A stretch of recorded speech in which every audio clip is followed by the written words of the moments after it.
ہمارے چینل درس حدیث پروڈکشن کو سبسکرائب کریں اور ہماری ویڈیوز کو لائک، شیئر اور کمنٹ ضرور دیں۔ بسم اللہ الرحمن الرحیم۔ عن ابی ہریرہ رضی اللہ تعالی عنہ قال قال رسول اللہ صلی اللہ تعالی علیہ وسلم اذا كان عند الرجل امرأتان فلم يعدل بينهما جاء يوم القيامة وشقه ساقط، رواہ الترمذی۔ نبی کریم صلی اللہ علیہ وسلم نے ارشاد فرمایا، جب کسی شخص کے پاس دو بیویاں ہوں اور وہ ان کے درمیان انصاف سے کام نہ لے تو وہ قیامت کے دن اس حال میں آئے گا کہ اس کا ایک پہلو جھکا ہوا ہوگا، یعنی جیسے فالج زدہ ہوتا ہے اس کا ایک پہلو اس طرح فالج زدہ ہوگا۔ دوستو، دو بیویاں یا تین بیویاں یا چار بیویاں، قرآن کریم نے چار تک کی اجازت دی ہے، لیکن قرآن کریم کا انداز یہ بتاتا ہے کہ ایک سے زیادہ شادی کرنے میں سب سے بنیادی بات ہے عدل قائم کرنا۔ وَإِنْ خِفْتُمْ أَلَّا تَعْدِلُوا فَوَاحِدَةً، قرآن کا انداز بڑا عجیب ہے۔ قرآن کہتا ہے اگر تمہیں اس بات کا خوف ہے کہ تم عدل نہیں کر سکو گے، بیویوں کے درمیان میں تمہاری جو ایک ذمہ داری بنتی ہے برابری کی وہ نہیں قائم رکھ سکو گے، فواحدہ، پھر ایک ہی عورت سے نکاح کرو۔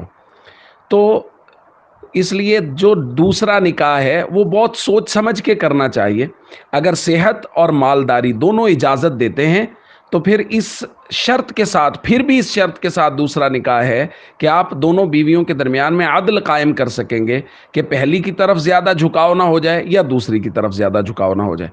تو ایک تو یہ بڑی بنیادی بات ہے دوسرے نکاح کے متعلق کہ عدل بہت ضروری ہے، اور عدل رات گزارنے میں خاص طور پہ، کہ ایک رات ایک بیوی کے پاس گزاری ہے تو دوسری رات دوسری بیوی کے پاس گزاری جائے، رات اس کے پاس رہنا یہ ضروری ہے۔ دن کا وقت ظاہر ہے انسان کا، مرد کا، وہ اللہ تعالیٰ نے مرد کے اختیار میں رکھا ہے، وہ جہاں مرضی گزارے، لیکن رات میں اس کا عدل ضروری ہے کہ وہ کس جگہ رات گزارتا ہے۔ اور اگر کوئی آدمی اس طرح عدل نہیں کرتا تو اس کے بارے میں اللہ کے نبی صلی اللہ علیہ وسلم کی جانب سے سخت وعید ہے۔ تو اس لیے دوسرا نکاح کرنے سے پہلے یہ سوچ لیا جائے کہ کیا میں عدل قائم رکھ سکوں گا۔ اگر قائم رکھ سکتا ہے تو پھر دوسرا نکاح خوشی سے کیجیے، اور اگر عدل قائم نہیں کر سکتا تو پھر قرآن کہتا ہے فواحدہ، پھر ایک ہی بیوی ٹھیک ہے۔ کہ خدا نہ خواستہ دو بیویوں سے نکاح کرنے کے بعد عدل قائم نہ رہ سکا تو قیامت والے دن شرمساری ہوگی۔ السلام علیکم ورحمۃ اللہ وبرکاتہ۔